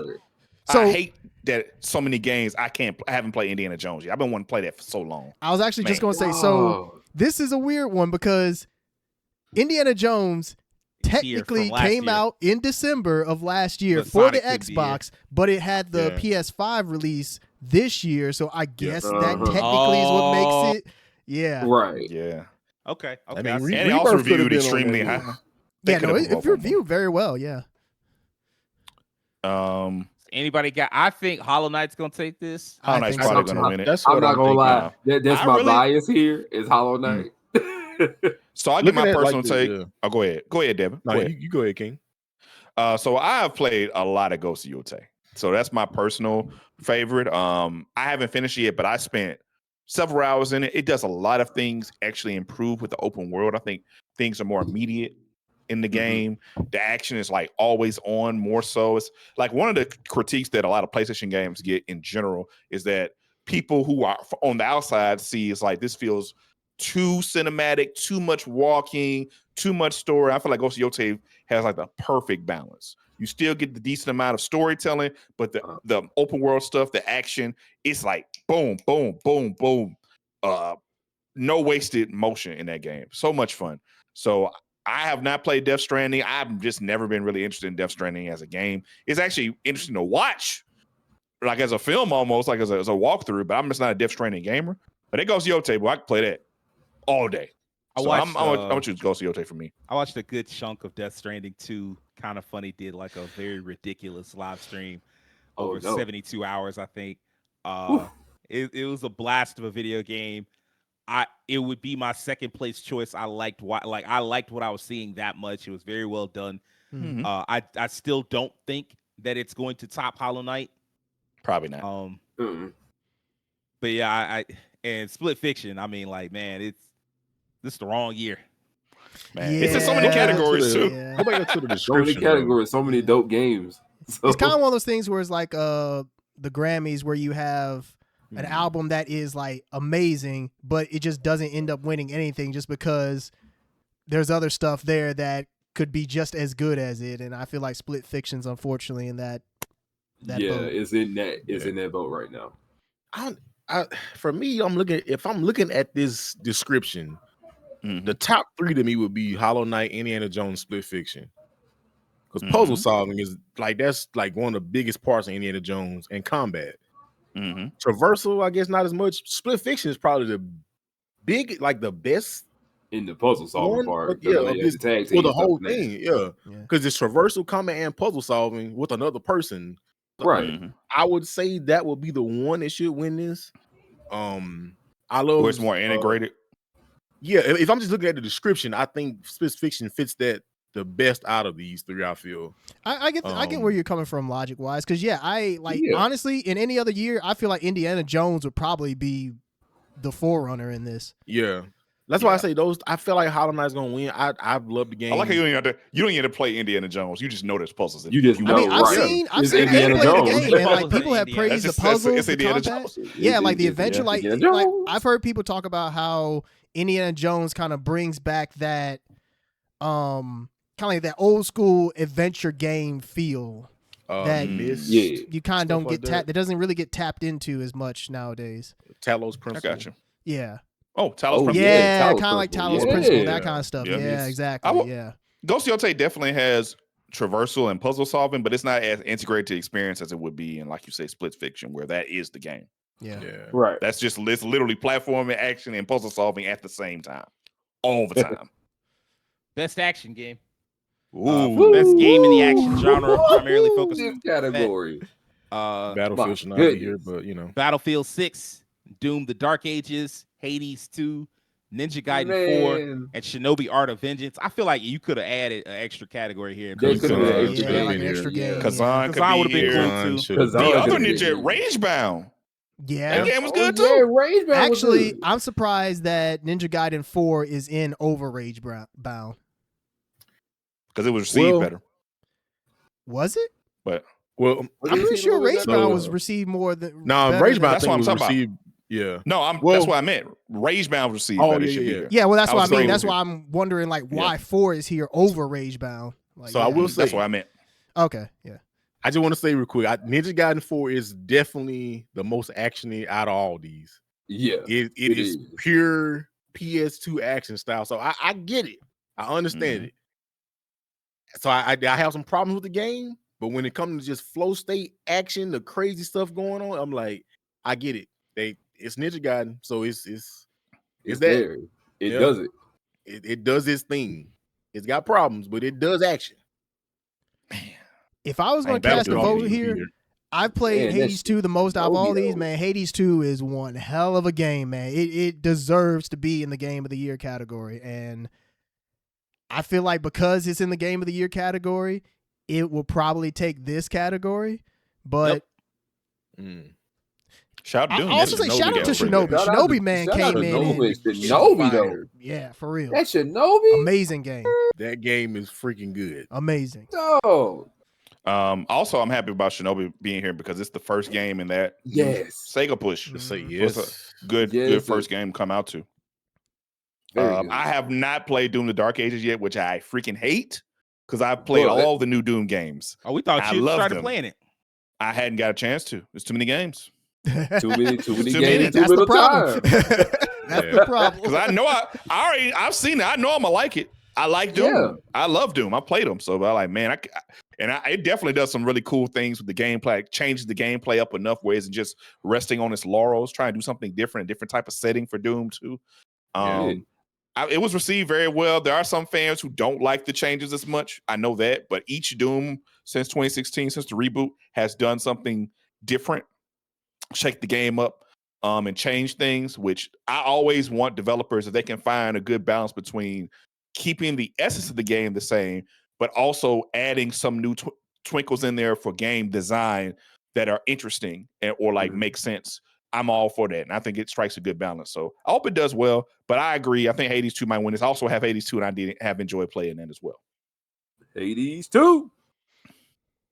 Best VR AR. We're not gonna waste a lot of time on this. For the best game experience playable in virtual or augmented reality, irrespective of platform, the nominations are Alien Rogue Incursion, Arcane Age, Ghost Town, Marvel's Deadpool VR, The Midnight Walk. Very quickly, anybody? I'm gonna pick Deadpool. Anybody have any other ones that they? I've heard Midnight people Walk say Alien was pretty Midnight good. Walk. Midnight Walk was pretty well received. That and the art style on Midnight Walk is. I did Really hear. is. I didn't know Midnight art Walk style was Midnight only Walk a is VR game. Awesome. It isn't. It's It's not. Okay, you can play okay. You can play just without regularly as well, but you can also play it in VR. Mm. it. Actually, fuck it. That did look pretty interesting. It's a little that's a little different. Okay. Because we are time we're pressed for time a little bit because we're 50 minutes. We're more than 50 minutes in, and we've got a lot of categories left to go. Yeah. Although That's they're gonna start mobile game. repeating a little bit. So, best mobile game. For the best game playable on a mobile device, the nominations are Destiny Rising, Persona 5: The Phantom X, Sonic Rumble, Uma Musume Pretty Derby, and Wuthering Waves. Look, I'm gonna throw my hat in on Pretty Derby. That game had its moment in the It sun. did, and I played it for Very a good popular. bit. I can see why. Yeah. So that's my guess. Anybody have like a guess that's different? Destiny Rise, when it came, I actually reviewed very well, surprisingly. But I played a little bit of it, but it wasn't for me. I heard good things about Persona 5, the Phantom X, and bad things. So I was just about to say that, Kim. I was about to say Persona 5 getting a nomination here, cool. But it started off kind of bad because now they're trying to get the content in line with how far along the game has come across seas. So I think that's kind of, they hit a stumbling block here with that. So they're trying to get their pacing right. I wonder that Sonic Rumble about something, man. I wonder. Did Destiny Rumble, was Destiny Rising just mobile, or did they have a PC It's version? just. Oh, that's a good question. I cannot confirm or deny that yet. I believe. I think it's just y'all are mobile right. because I played it on mobile. Okay. All right. Well, let's go ahead and get to Uma Musume. Yeah, And let's Uma Yeah, Musume. that definitely Uma had Musume. its moment. And The people have horse talked a girls go lot about crazy, that bro. game. So yeah, You have Side games, man. They gonna find a way to get something out there popular. man. Terrence, when I tell you that Uma Musume is crazy to play. Next up, best debut indie game. ooh, Okay. Indie time. For the best debut With only game created 4. by a new independent studio. Yeah, it's Mega only Bonk 4 took because themselves Mega out. Bonk had to drop Yeah. out. Oh, dropped that's out. right. You're right. Yeah. Shout out to the Yeah. creator for being Yeah, shout honest out and to being like, them. "Hey, man, this ain't my first game. I made Mega other Bonk games. was Get out there." pretty big. Yeah, and Not I as watched big as somebody Dispatch or play it. Expedition 33. Crazy. Pretty big. So the nominations are Blueprints, Claire Obscure, Expedition 33, Despelote, and Dispatch. Look, I'm gonna vote for Dispatch. Most likely, Good luck. Expedition 33 is gonna win. I need to actually play more Dispatch because I got through the first episode. So Man. Yeah. And what's crazy is Dispatch came out, 3 weeks ago? So It a finished. little longer than that. Yeah, it Okay. finished. It's been a little while longer than like that, 2 but it weeks finished ago. about a couple weeks ago. Yeah. Okay. Yeah. Man. Shout out to them. They that's the smart way to do. They managed to make episodic storytelling work. A lot of games struggle to do it. I think what worked for them was because it instead of it being like, oh, we're gonna come out, weeks down the line, they were like, hey, we got one every week. It feels like an actual TV show. It was like 2 episodes a week. Yeah. Yeah. Right. The old Smart school way to do it. Telltale. Telltale, Yeah. I think they were one of the ones that did it like they would spread theirs out a little too much versus like Dispatch, who was like, hey, man, we learned our lesson. We got the Telltale games, they worked out pretty well, but they just needed to tighten up the release schedule. And Dispatch did exactly that. could have been in Game of the Year, really. There definitely was could have. there People was love discussions about Dispatch that. Rider. Talking Although about Alana talked about that because it technically didn't finish before the nominations came out. Yeah. Yep. That's why. So it That just would be didn't why. That finish makes in sense. time. So That it's makes like sense. in a Yeah, I feel- weird spot where it could be nominated for next year, but probably won't just because it's also nominated for stuff this year. So it's Yeah. just Mhm. that I feel November, like if it December came time out- frame is a weird time to release games Yeah. if you want to be included in the Game Awards. That's just If that came out earlier this year, I think it definitely would have got on Game of the Year list. Oh, I think so Absolutely. too. Yeah, I think I so. Too can much see that. impact. People would talk about it like a TV show. Yeah. Some dude said it's crazy. My favorite video game, my favorite TV show are the same thing. Oh, Oh, Yeah. I think All it'd right, be best- very nice if it won that category. It'd be really best nice. I independent agree. game. Best independent game for outstanding creative and Boy, technical this is a fight achievement right here. in a Yeah, game that made is. outside the traditional publisher system. The nominations are Absalom, Ball Pit, Blueprints, Claire Obscure Expedition 33, Hades 2, Hollow Knight Silk Song, and boy, if this isn't a commentary on how much the gaming industry has changed, half It of these is. games in Best Independent Game are also nominated for Game For of the Year. Game of the Year. Yes. Yeah. This This also is is one of those incredible. cases And where it's all like fire here. what is Well, an independent game in regards to like how do you define it? Because it feels like the definition of it like keeps kind of changing in some way as the industry progresses. Because they say Yeah. outside the traditional publisher system, but some of these do technically have a traditional publisher. So it's like, Oh, you I ain't never heard of Kepler Interactive until now. Like I know they've published other games, but like Kepler Interactive, I think are making their name largely off of Expedition 33. right. yeah. .mu is a publisher, but like let's be serious about this. Raw Fury They definitely only is a get, like, publisher, a lot but of they publish small like stuff. really small projects. Devolver Yeah, like Digital, like same thing. Devolver the same Devolver way. Digital. I mean, they publish, but I mean, I know, like I said, it's one of those things where it's like the definition, you know, it's It kind of starts going in a different direction. than what it Yeah. used to be. Yeah. Blueprints really doesn't get enough credit. It Probably doesn't. should win this. Honestly, bro, to me, it's kind of almost like a toss up in my head. I can't really say who would get that, even though I know. That's like eating this. I don't know, man. I don't. Oh, it's Well, going to happen. Kepler got a couple on they belt. What they got, bro? Rematch, Cat Quest, Specific Drive. Oh, they got Cat Storm. Quest? Huh. Like Those are all of 'em? still That's been hella smaller Cat games, Quest. though. Yeah, it's been 3 of them so far. Storm, which that was a unique one. Yeah, that was unique. Definitely that. Yeah. But that kind of speaks to exactly what I'm talking about. It just, But yeah, they ain't like they ain't Electronic Arts. yeah, Yeah, they're they- not yeah, EA, right. they're Yeah, not EA. Square, you know, et cetera. So yeah, yeah. They're much closer to .mu and Raw Fury than they are to fucking Yeah. Ubisoft and EA and all them. So, Right. Right, Now all Devolver that. Digital, y'all y'all getting up there to like being a serious publisher to me. they getting there. Yeah. They They are got their getting own there. conference. Yeah.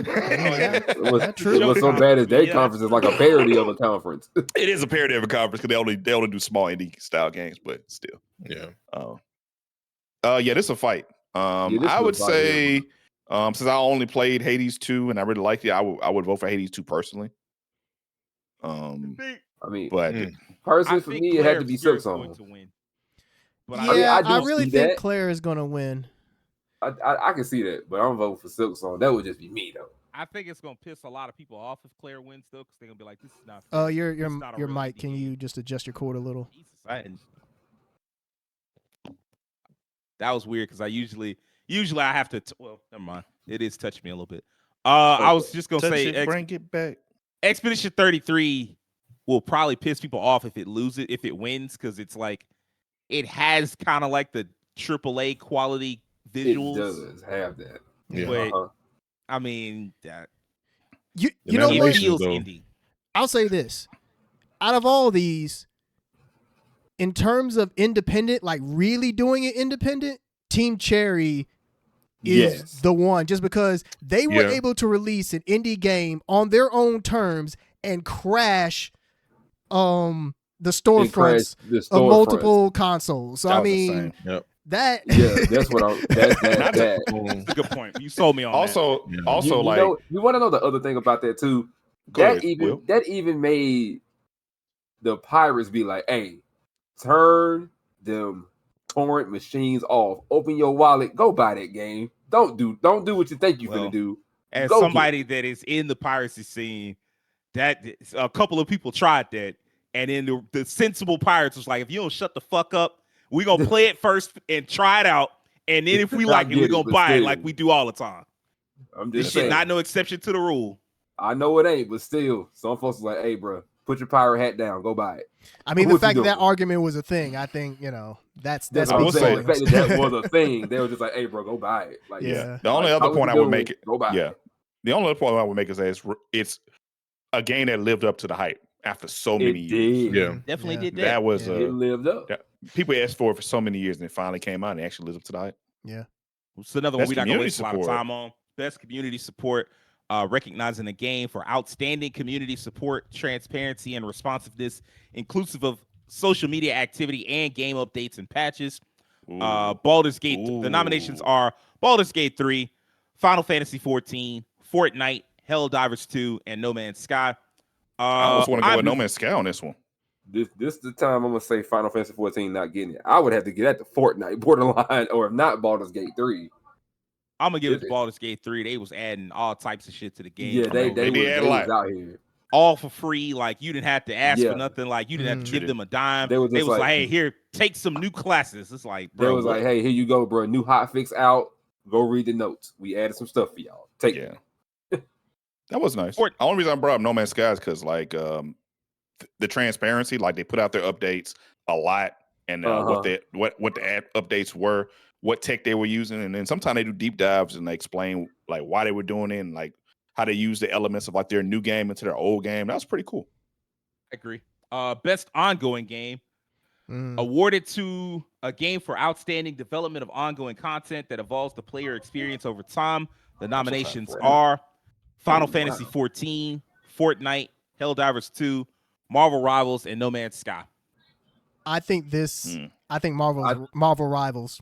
I think Rivals will probably get it, but like I said, for me on the outside looking in, and someone who has played Fortnite and the way they just keep continuously putting stuff in, like I told y'all, they finna do the Stranger Things collab right now after they finish the Simpsons. I think they did because they finishing up the Simpsons run right now, where you can go and play in the Simpsons world on the map and play. Yeah, that's true. Now they finna do Stranger Things. They add new skins and then putting the upside down in the game. I'm like, bro, y'all doing way too damn much, but y'all getting it. So it could be Fortnite taking this. I will just say for Marvel Rivals, I think the fact that the character people still really enjoy the game, even though the numbers are not at the level that they were but previously when it first came out. Like, whenever they add characters, people are still tuning in. I mean, I'll be honest, there's the gooning side of the game where people always look forward to the costumes for certain characters, and I mean, it works for them. We are gonna get Rogue soon. Rogue is coming out, and they just added Gambit, and everybody looking forward to Rogue. I ain't gonna lie, I'm playing Gambit this weekend. As soon as they added Gambit, I was like, I'm back. Yeah. They got Max to finally play the game because Gambit is in it. And he played for 4 hours, he said. Fortnite couldn't do that. Games for Impact. For a thought-provoking game with a pro-social meaning or message, the nominations are Consume Me, Despelote, Lost Records, Bloom and Rage, South of Midnight, and Wander Stop. Look, I'm not going to waste too much time on this one. South of Midnight is what I'm voting for just because it was such an ambitious game. I feel like it deserves something. I agree. True. I can agree with that. I can agree with that, but I had to look up these other three because I don't know much about them. You know what's crazy about the indie scene now is like I'm in the indie RPGs, and the indie scene is so like it's gotten so big that you could be in one corner of the indie scene and not even know about the other parts of the indie scene. Yeah, you really could be. I don't know what the fuck Consume Me is. I think I've heard about it maybe once or twice. I've heard of Despelote a few times. Lost Records, Bloom and Rage is basically like a spiritual successor to Life is Strange. So okay. Yeah, and Wander Stop, that was like a half cozy game, half like battle game. It was very weird. Interesting idea. I do mean to check that out at some point. So Consume Me is a game about having eating disorder. Oh, fascinating. It covers eating disorders and fat phobia and other things like that. Next up, Innovation in accessibility, recognizing software and or hardware that is pushing the medium forward by adding features, technology, and content to help games be played and enjoyed by an even wider audience. The nominations are Assassin's Creed Shadows, Atomfall, Doom: The Dark Ages, EA Sports Football Club 26, and South of Midnight. Weirdly enough, Ubisoft is Always like has, Always crazy have- accessibility. yeah. They were They like the always first come games through, the first company I know that like was really big on text to speech for blind players in their games and stuff like that. Like usually their accessibility features are like top notch. That's like a Agreed. big deal for them. So I'm not sure. And I think, oh yeah, Assassin's Creed Shadows did have those features in it. So the other ones I'm not so sure about. That's not really something Doom is known for. Oh, this was the one where Doom created. I remember now. They had the accessible difficulty in Doom: The Dark Ages, where they like had the adjustable different styles of difficulty based on like how you wanted to do the parameters. That was the first time experiment with that in that game. So that's what they were referencing in that. I'll throw it in for Assassin's Creed Shadows. We do Yeah. still got a few more we got to get to. So I got you. Shout out. I guess. Best oh performance. my goodness, best performance. Okay, Awarded to an individual for voiceover acting, motion, and/or performance capture. The I nominations seen are this one, and Ben Starr, Claire Obscure, Expedition 33, Charlie Cox, Expedition 33, Erika Ishii for Ghost of Yote, man. Jennifer English, Expedition 33, Konatsu Kato, Silent Hill F, and Troy Baker, Indiana Jones, and The Great Circle. Gee, I wonder what game has the best chance of winning in this. You know, it'd be funny if Charlie Cox won, and I know he's gone on record saying that he didn't do too much. Well, I know plot wise, there's a reason why, Yeah. but like he didn't do too much, for and he might if he took it, that'd be crazy. yeah, that would did be like funny. 6 hours of work and was like, yeah, that was it. I was done. Light I work. personally feel like Troy Baker, because you had to embody like a whole nother basically is person. Now, And he sounded did a damn pretty- good job as Indiana Jones. I Seriously. mean, honestly, bro, man, Troy Baker just be hitting it every time he gets Yeah. a new role. What did Harrison Ford? He does- said, "Man, the dude sound more like me than I do." Like, he isn't like Erika Yeah. Ishii's performance in Ghost of Yote was pretty good. I enjoyed her performance in the game. As far as I've been playing it, it's been fine. I almost want to give it to Ben Starr because that one year I was like, you should have won that shit.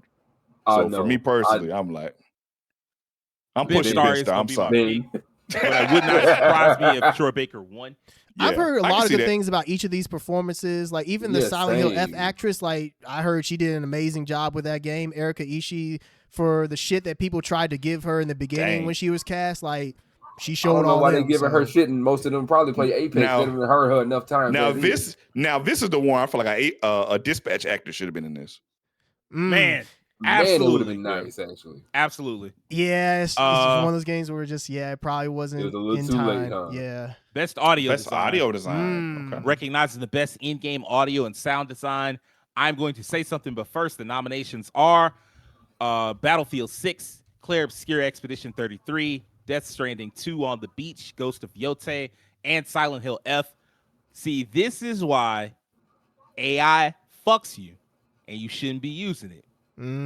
Arc Raiders has some of the best audio design in gaming this year, but people heard about the AI and doubtlessly were like, can't nominate it for that because it's got AI voices, and it's like, dang, like there's more to audio design than voice acting, but still people docked it for that, and that's why it's not here when it really should be. yeah, I think actually Silk Song should be in this category too. You could Silk have. Song has Yeah. You could definitely put phenomenal Silk Song audio in. design. It does. Like the Hey, man. echoes. I'm actually kind of mad Everything it's not about it. here. I'm gonna be a Battlefield simple man 6, today. What's up? I'm voting for Ghost of Yote for that lo-fi hip hop mode they put in there. That's all I need. Well, see that's more score, King. That's more like that's not That is audio. true. That's more That is score. true. Yeah. Yeah, there's I mean, more to score. Yeah. there is some other stuff they added, like when the different modes, the different modes they have, like the Miyazaki mode, whatever. Some of the sound effects are changed. Like the one where you have the mode where things are bloodier, you hear more the mud, you hear the blood spurt out. So the sound effects actually change to adjust to it as well. And there's like some subtle sound differences in audio techniques they use in there. So it's more than just that, but just Clashing personally, with the I like weapons. that. Yeah, And they be I like sneaking that these lo-fi. gun games in here just because everybody they love the gun sounds and shit.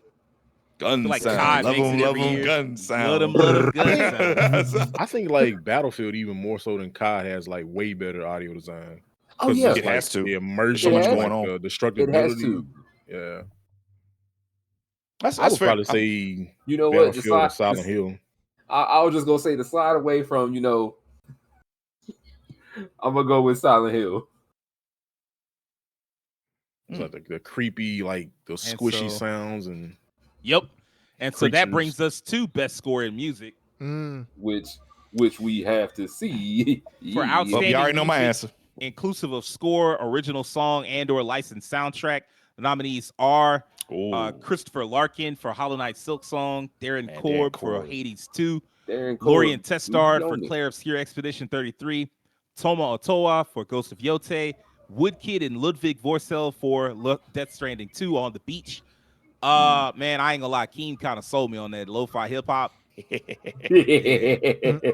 Shout out Expedition 33, which is probably going to win. out. But Yeah. man, well, I will say this: I think if King played Expedition 33, I think his answer would be different.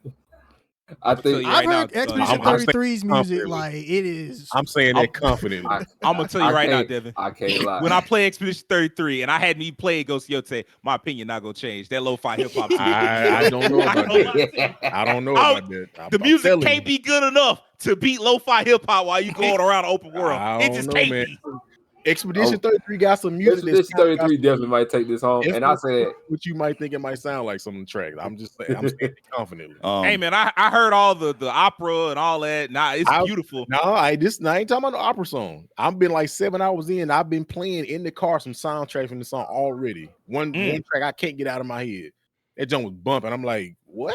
I didn't expect that type of song to be in the games. I don't know. I'm just saying. They was in the studio. On a side note, I want to give a shout out to Darren Korb at Supergiant. Yeah. Please. Darren Korb has put together such a great collection of soundtracks in all of their games from the very beginning.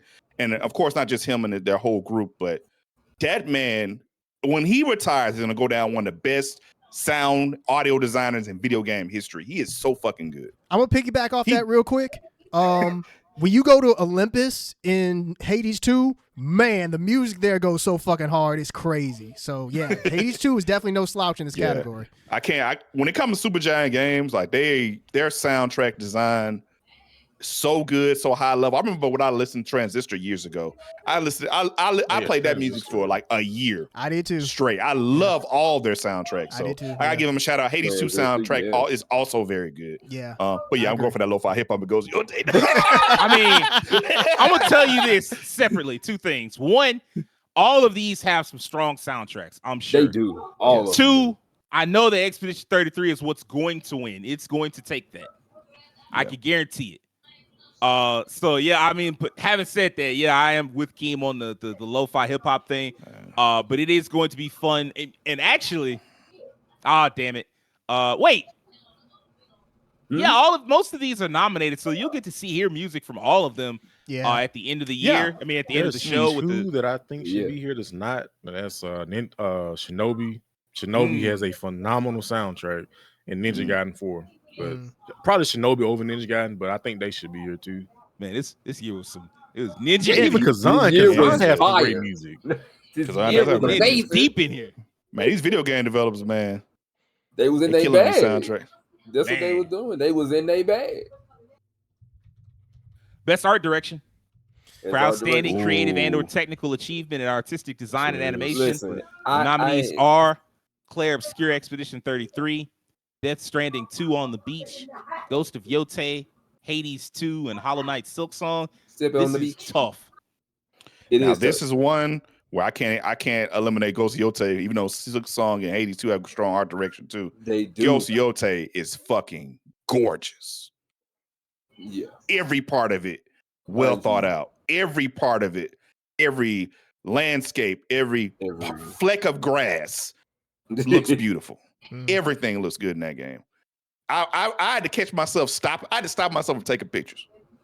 This shit looks so good. Every time I was on the mountain or over something, it just looked so good. Like I take a picture. You just be like, I don't even take picures. I don't do that. I do photo mode. So mine, I might have to go for Ghost of Yote, but that shit look good. They're all valid. All like haven't seen gameplay from all 5 of these games. They're all fucking stunning. The art direction in all of them is fantastic. We are in such a wonderful era. Like, we have come so far from the era of brown and gray shooters. But yeah, I'm not mad at anything that wins here. Yeah, same. I really want to. I really want to say Silk Song. Good pick. Like, that's what I want to say too. I want to say Silk Song, but I know Hades 2 is fire. Yeah, it does. The thing about Silk Song, it's so minimal though. It's minimal. It's the most minimal, but it's also super impactful. Like the lighting is like when you see that game in motion, it's like it's hand drawn. Like it's just, and some people are dismissive of that, but it's like you don't realize how great this really is. How long? Like it's so minimal, but it's still so impactful. Like. Yeah, but you got the Expedition 33. They literally have a species of creatures that are literally art mannequins, like the little things you use for like poses. Yeah, it's very French. Like with Brett, like man. Yeah, this is a year that all of these have very deliberate, well thought out art direction. Yeah. For like specific reasons, like they fit the stories they're trying to tell. The original Death Stranding had a very unique art design, and this one just one-ups it. There are some scenes in there that are just like, you wonder like how they even did it. It feels like the next gen, even though this is like for it to be a late gen, it feels like what next gen should look like. It's Kojima. He been doing this since it's Kojima, bro. That's the best way to put it. It's Kojima. He been doing this since '90 actually, because that's Kojima. It's hard for me to pick this because I'm sorry, they all just great games and great art direction. So we'll do it vote based. I'm gonna just go whatever. Like 2 people said Hollow Knight. Keem, what'd you pick?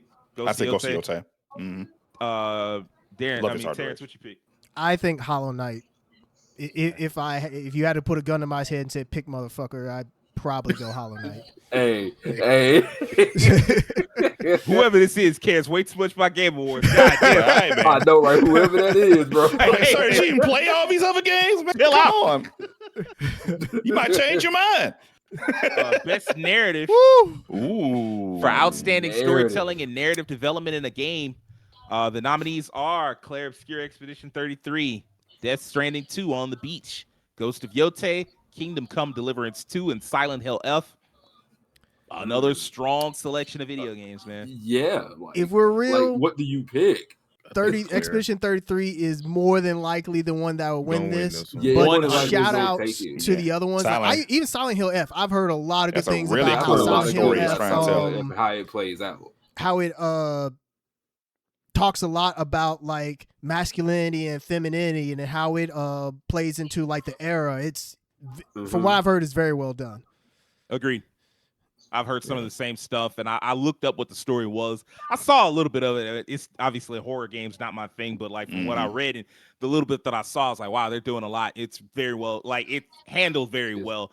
I saw a lot of Kingdom Come Deliverance 2, someone that I follow streaming it. I watched a good chunk of it. Some well done storytelling. I feel like that one's it's the best. Probably it's a very well told narrative, but it's not really breaking ground in any way. I guess it's just a massive improvement over the original. Yeah, that's the big one. But yeah, I do think it's gonna go to And Ghost Yote is kind of telling a very traditional story. So I wouldn't put it in. It's also very inspired by older Japanese traditional films, movies. So that makes sense. Death Stranding and Claire is the 2 to win that one, I think. Definitely the most unique. Best game direction. Awarded for outstanding creative vision and innovation in game direction and design. The nominees are Claire Obscure, Expedition 33, Death Stranding 2, On the Beach, Ghost of Yote, Hades 2, and Split Fiction. This one, I want Split Fiction. Go ahead. I think Split Fiction should win this. Yeah, I look at Split Fiction and I think to myself, that is literally what that describes. Like that's the most. That is literally what that is. Yeah, I will say I look at Split Fiction and see it. Hades 2 builds on what Hades 1 did. If we were talking about Hades 1, it'd be a different story. Because Hades 1 was like the first big roguelike to meld roguelike and narrative into one game. Like really integrated together where you're telling a story, even though you're repeating the same thing over and over again. There are story beats in there that change.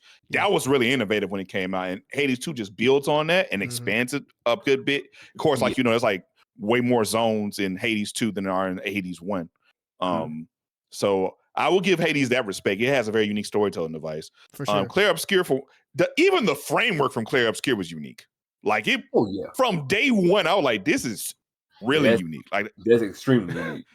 Different. I think Clair Obscur wins. I'm gonna actually throw my vote behind Death Stranding 2. I thought it had some excellent game direction. The vision for it is next level. I was kind of stunned. I was like, that Kojima, bro. Kojima, man. Kojima. That Kojima. Creative. I mean, you know what?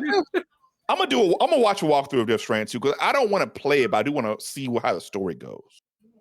Even if you haven't seen it, there was like a 3 to 7. I forget if it was 5 or 7 minutes, but it was like a trailer that came out right before the game came out. Even that, looking at it, it's like this feels like a different kind of game. It, without getting too pretentious, it kind of felt like art.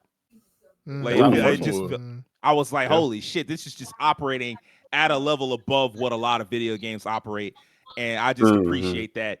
I do still think Expedition 33 is going to win, and I think it deserves to win if it does.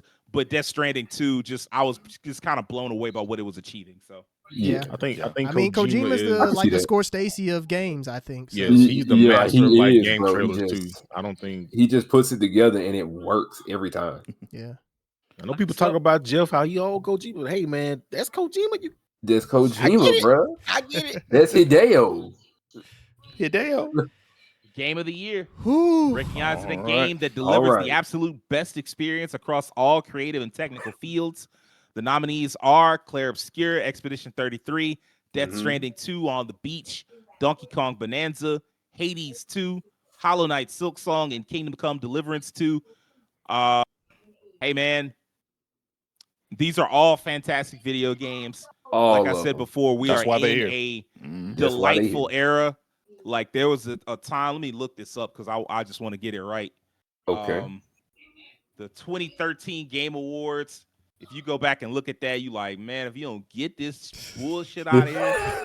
It was solid games, but it was just like the game of the year back then was, of course, Grand Theft Auto 5. That's not a surprise, but it was like BioShock Infinite, Super Mario 3D World, The Last of Us, and Tomb Raider. And it's like, man, if you dropped one of these games back then, it would have taken it. Well, it still would have lost Grand Theft Auto just because of Grand Theft Auto, Grand Theft Auto, and all that bullshit. Right. But like, let's be real. If you was drop any one of these games, people would be like, bro, what the fuck? This shit feel groundbreaking, and like it just shows you the level that a lot of these developers are operating at now compared to any other time in history. So like, even though there are a lot of problems in the industry now, with the consolidation and the greed, the capitalistic greed and shit like that you see, job losses, all of that fucking sucks. But as far as the game production, we are in one of the best eras of video games ever. Yep. So did anybody have one that they wanted to vote for that wasn't Clair Obscur? Okay. I mean, truthfully, Hollow Knight, bro. Waited on it forever. It lived up to the hype. Very great price point. Proved his point. Did everything it needed to do. Come to that. It is games at $20. I was just about to say, like, come 20, to that. It is worth talking 30. About that. Half of these games really are below the premium price of $70, let alone $60. Yeah. Clair Obscur, I think, was $50. Hades 2 was like 30 or 20. Yeah, it's 30. 30, I believe. 30. More than half, eh? Hollow Knight Silksong was 20. 20. Death Stranding was 70, and I think Donkey Kong Bonanza was 70. Yeah, they're both 70. Yeah. Surprised Donkey Kong 180. The way Nintendo been.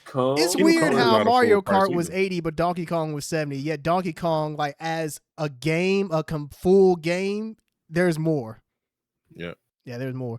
Kingdom Come was less than 70, I think.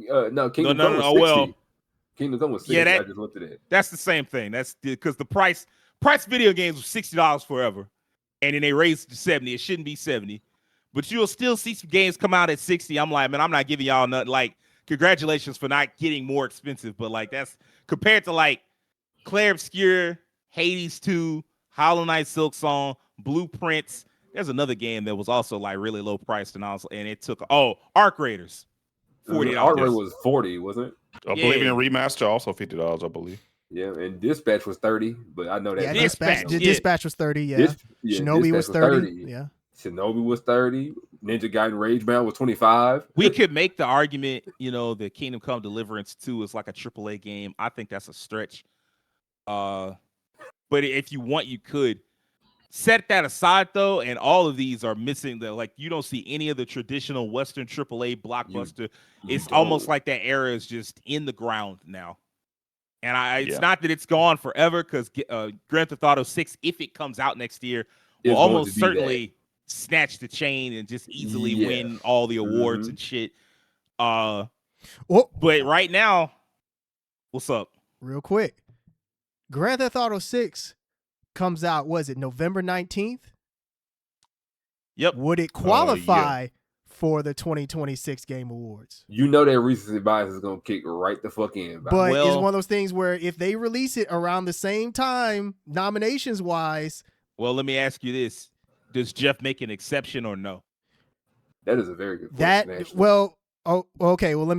Okay. That's a very good question. If he does... I feel like that opens the door for the following years. You have to do the same thing. Because I mean, if Grand Theft Auto is coming out at near the tail end of November, and you're giving people time to play that and include it in the Game Awards, you kind of have to do that for the following years. I'm just saying. Fair. So I agree that would be what's fair. That's not really what I was asking. I should clarify. Let's clarify, Yeah. Do you think that Jeff goes, hey, this is Rockstar, and thus I will make an exception that I will never make again? How much money they willing to spend on it? That's all. That usually is what the check. How much money Rockstar's willing to spend? Not a dime. Hey man. They're not giving anything to anybody, because that's what happens when you get to be the size relative to the rest of the industry. You just get to fuck people over and do whatever you want. And what's anybody going to say? I will say that I feel like a lot of people will call out the hypocrisy and integrity of it, because that's essentially Rockstar buying the Game Awards. Yeah. So, but then there's also Jeff will probably be put in a hard, rock in a hard place, because he's already been doing a lot of decisions to try to keep people off his back. You know how people love Grand Theft Auto, and they gonna be clamoring like, "How could you, Jeff? How could you not let this game be here?" Yeah. So he probably wouldn't want to hear that and be like, all right, it's gonna be here. If that is the case, where I literally just thought about that. I think nobody has really talked about the fact that that game comes out toward the end of November. It's not going to be eligible if you're going off the same rules that we have this year. No way. So it won't be. No way, and it won't be. But Devin is right. That does put Jeff on the double-edged sword side. It's damned if he do, damned if he doesn't. We talk about this like there's not a chance to get it delayed again. I mean, that's a possibility. That is very. There is a possibility. I think they're done with the delays. You see, and with you see this with a lot of games where the delay at first, if they get delayed multiple times, each time the delay is a little less. Yeah. And then eventually it's just all right, that game's this is the date. You can tell. I think it does come out November 19th. I can see a world in which Jeff holds to his politics, as it were, and it's just all right, man, I'm gonna just include a disclaimer to let y'all know, this game, Grand Theft Auto, did not make the cutoff, and that's why it's not gonna be included. It will be included in next year's the Game Awards or something like that. Right. He may not say that it will be included, because that would be kind of giving the game away, but just to say hey, if it maintains its popularity throughout the next year, it'll be included in the 2027 Game Awards. So I can see that happening. With all that being said, we are running late on time. We're very late. So I'm going to pick Claire Obscure, because I think that's what's going to win. Yeah. Anybody want to make any comments about other games, hype them up, whatever? Real quick, I'm just going to say Hades 2, fantastic game. For that being a $30 game, you absolutely get your money's worth out of it. And the fact that it's probably one of the few games I play where it feels like they don't repeat any dialogue in that game at all. They have to record 1,000 lines for each character, because each time you do a run, I have yet to hear the same dialogue twice. It's insane. So wow. That is dedication, bro. Yeah, there's dedication to it, for real. I'll say 6 on. I mean, great game. Just the fact that any game that people wait on for so long. A lot of times games are waited on that long. Sometimes they don't live up to the hype. This game lived up to the hype and exceeded the hype. It crashed servers. You can feel you. It's one of the games I play. You can literally feel the love and care and attention to detail that's put into this game. Even though some people just don't understand it because it looks with the hand-drawn art style. Some people just don't. They just can't wrap their minds around that. When you play this game, it's outstanding on all fronts. It's a great game. So just got to give a shout out to Silksong. And I double dipped on that game. So yeah. Then it's like one of the cheapest games of the year. One of the games that people say, hey, we want to pay you more. Can we give you more money? Yeah. That's almost unheard of. You saw gamers saying, can we give you more? You saw developers being like, hey, man, that's kind of unfair. Y'all should charge more. Like, man, shut up. $20 is the price.